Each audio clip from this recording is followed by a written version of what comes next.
In Fallout 4, there are a vast and expansive list of weapons in this game, and while trying to play the game while only using the junk jet, I was wondering what are the most unique weapons in the game, and I did my research. So today we'll be going over the 10 most unique weapons in Fallout 4 and all of its DLCs.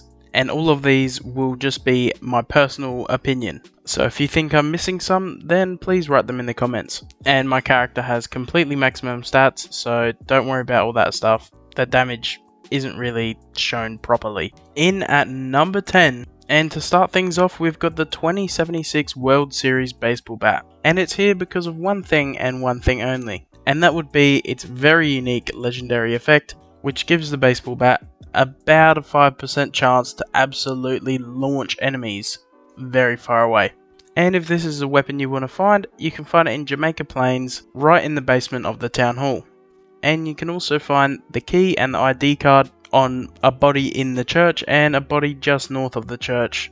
Or you can just lockpick in there with advanced lockpicking, then head inside and disarm every single laser tripwire, or just fight off the turrets that spawn if you do trigger those tripwires. Then all that's left is just a novice computer hacking, and you're in the room where you'll find the bat. While this bat isn't very great in combat, it basically just is a normal bat with this very funny side effect. So overall, it's basically just a normal bat, but it can hit enemies into the stratosphere about 5% of the time. Then at number 9, we have the salvaged Assaultron head from the Automatron DLC. And once again, there is only one real reason why this makes it here, and it's because of the extremely unique and pretty cool design of the weapon, as it is really just, well, a salvaged Assaultron head as a pistol. But there are a few massive downsides to this weapon. And starting off with, well, basically it's just a laser musket, but in the shape of a salvaged Assaultron head. And also, for some reason, it irradiates the user while using it.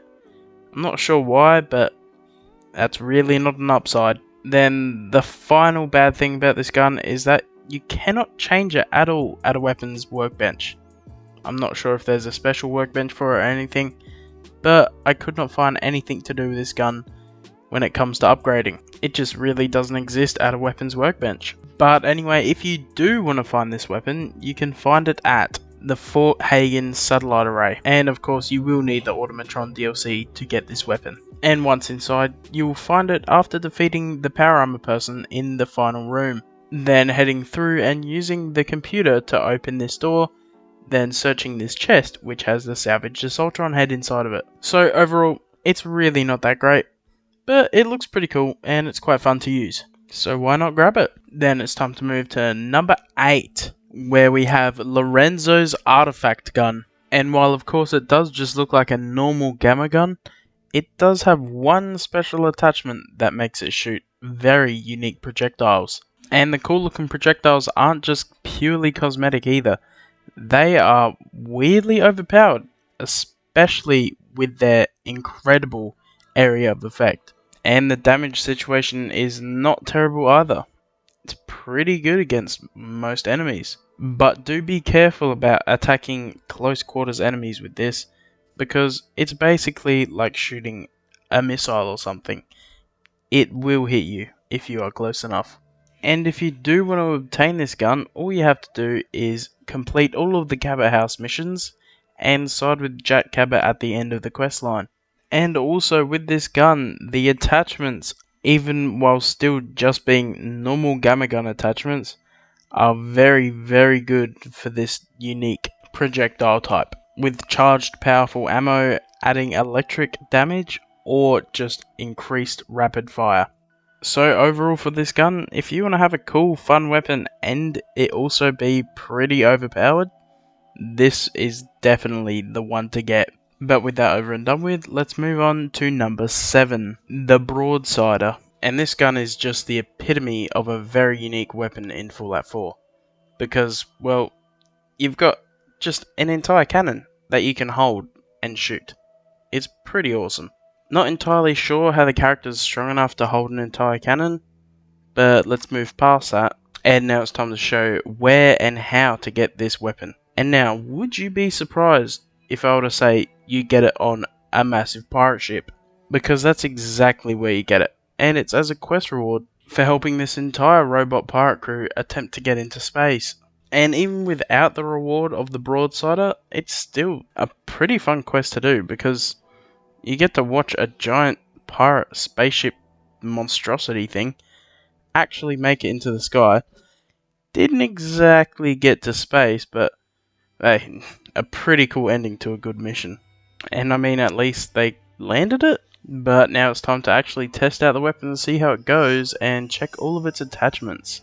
And starting off with the attachments, it's got actually a pretty decent amount of attachments for a cannon, because I wasn't expecting a single one. But you got a light barrel, a steady grip, and a multi-shot canister. And the multi-shot canister just basically means instead of only being able to shoot one cannon at a time before reloading, you get to shoot 3 in pretty quick succession, actually. And while the weapon is very powerful, and you could probably complete an entire run of the game quite easily just using this weapon, but if it wasn't for this one huge factor, and that would be that the ammo is pretty rare. But not as rare as you would think, because sometimes vendors sell it, but in very small amounts. Around the map you can probably find, I think it is about 50. So yeah.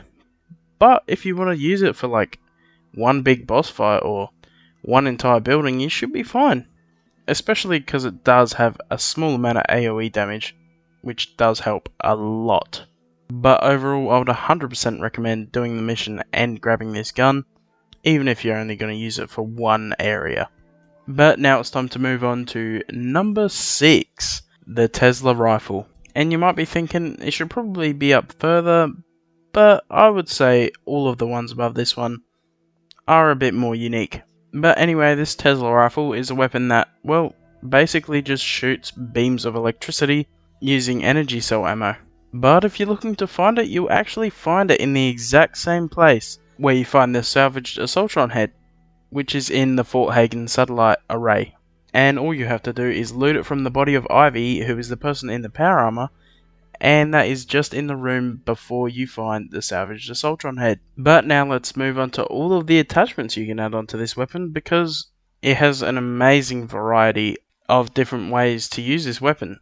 It's like having 5 different weapons in one. So the original one is just a semi-auto barrel, but then you've got the automatic barrel, the charging shotgun barrel, and the charging lob barrel, which is probably the weirdest of the bunch. And what it does is let you lob a bunch of balls of Tesla energy at the floor of your enemies, and if they walk into it, they'll just take massive electric damage. It's pretty damn cool. But yeah, if you've got a high enough science perk and all the stuff that's needed to upgrade the weapon, you just have fun using this for the entire playthrough of the game. Like, you got so many possibilities with it. You should be able to finish the game with this weapon. It's got a high enough damage output and a very easy ammo type to go with it. But yeah, I would 100% go for this gun if I were you. And in the same place, you can get the salvaged Assaultron head as well. So yeah, let's move on to number 5. And we've got the Cryolator. And I know what you might be thinking. Is it more unique than the Tesla rifle? I would say so. Especially because of its unique ammo type, as well as its looks, location, damage type, and attachments as well. Now, I really shouldn't be having to tell you where to find it, but of course, it's in the starting vault, right in that Cryolator case. Everyone's walked past it, everyone's gone in there just to get it and see that it's a master lock, and they won't be able to get it for a good chunk of the game. Now, without any attachments on the gun, it basically just shoots like a mist of cryo, basically. But when you get to the attachments, that's when it gets much better. And the main thing will be the crystallizing barrel, which instead of shooting a mist, shoots cryogenic capsules, which launch way further than the mist, and also increase damage by a long shot. Then you got the good old better stock and better sights, and the gun overall is pretty damn good, especially with these attachments. But moving on to a pretty obvious downside to this weapon, and that would be the unique ammo type. Because while you do get 200 free ammo with the gun, it's pretty rare to find any more, apart from Fire Brigadier Protectrons, and the only other way of getting them, as far as I know, is just from buying them from places. But luckily they do show up in shops pretty often, so it's not terrible. And overall, I would give this a 100% get as soon as you get the Master Lock ability. But now it's time to move on to number 4, and that would be the Junk Jet. And this gun's basically as unique as it gets. You've got a completely unique look. You got a very unique ammo style as using junk. Just any piece of junk you can find around the place as ammo. And you can also get some pretty cool attachments for it, which I was not expecting whatsoever. And if you wanted to actually find this gun, there are 2 different spots where you can get it, and the first one is at ArcJet Systems after you follow Paladin Dance into the place, or there's the random man-to-man encounter, and I'm not entirely sure how that works, but I'm pretty sure it's not a guaranteed find, so the one in ArcJet Systems is the only place where you can guarantee that you can get it. And do remember that I have every single perk in the game, so the damage you see on screen is not resembling the actual damage of the weapon at all, because I played a game just using this weapon and it sucked. And the attachments aren't very special either. You've just got one that adds electricity damage, one that adds fire damage. You also got one that adds a pretty crappy scope, and of course one that adds recoil compensation. But overall, I would probably say don't bother with this gun if you're actually going to try and use it to beat the game. But if you want to give yourself a struggle, go for it, you bloody weirdo. And now it's time for number 3, the paddle ball. Now I know most of you, or at least some of you, have probably never heard of this ever before in this game, and neither did I until I did my research. Now you find this weapon at the Nuke-Arcade in the Nuka-Cola DLC, and it only costs 500 tickets, which is basically nothing. You find them everywhere in this place. But anyway, the paddle ball weapon is basically just somehow a very weaponizable paddle with a ball on it. I'm not entirely sure how it works properly, but it's hilarious and I love it. Now to start off, all you get is 1 ammo, which is nothing. It's pointless, but there is a spot you can go to in the Nuka World DLC that you can kill something and it drops 100 ammo for it. But that's it. That's basically it. You cannot get any more ever, really. Now onto the absolute best part of this weapon, which are the absolutely hilarious weapon attachments. So you're starting off with things like spiked ball and bladed ball. Those kind of make sense. That could work if you tried it in real life, I guess. Then you got electrified ball, which adds electric damage to it somehow. Then you get a fireball as well, which then adds fire damage to it. And then you get the specific Nuka World extreme explosive weaponized Nuka-Cola variants. So you got the normal one, which creates a small explosion on hit. Then you got the cherry one that makes a medium explosion on hit. Then you get the Nuka Quantum, which creates a huge explosion on hit. But because the only real ones that are going to be somewhat realistic that you're going to be able to get in the real game is the flaming or the electrified ones, I'll just show you how the flaming one works. And what better else to test it on than the Diamond City Guards. And oh my god, is it terrible. Well, of course you weren't going to guess that it was going to be amazing when you first use it, but this bad, really? I have a fully maxed out character. Every single perk, every single stat, everything is fully maxed out, and this is all it does to a Diamond City Guard. Now, of course, I really wasn't hoping for that much, but damn, that's sad. I know the Nuka-Cola weaponized balls would have worked way better, but they're so annoying to make.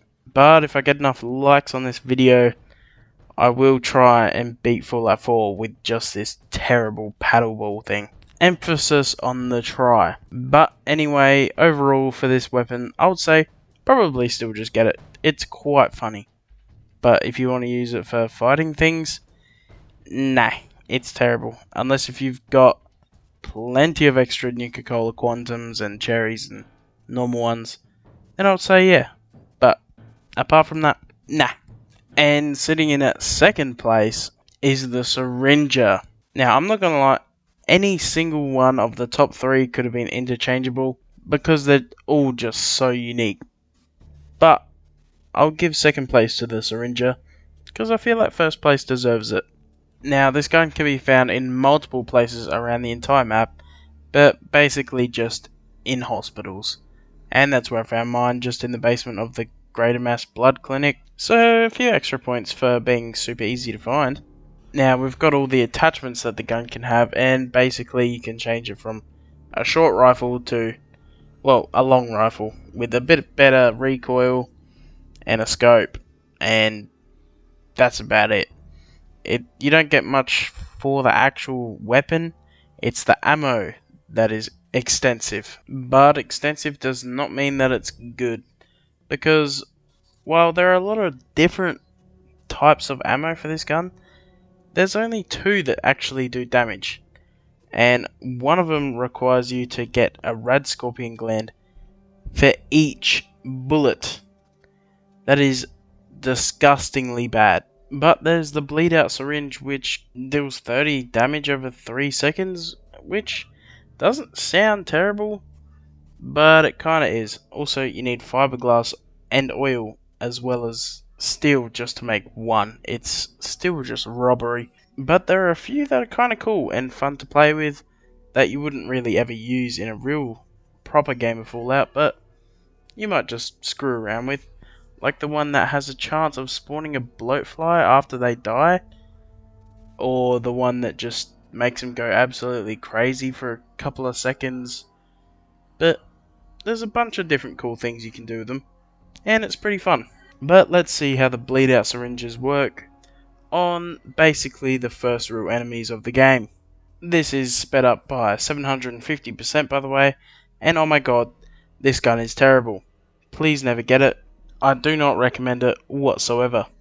But now it's time to move on to a few honourable mentions that couldn't quite make it into the top 10. We've got Hub's Alien Blaster, which, well, is basically just a normal Alien Blaster with a legendary effect. But the normal Alien Blaster is pretty unique by itself. Then we have the Striker, which is the only thing from the Far Harbor DLC here. And basically it's just a fat man that shoots bowling balls instead of mini nukes.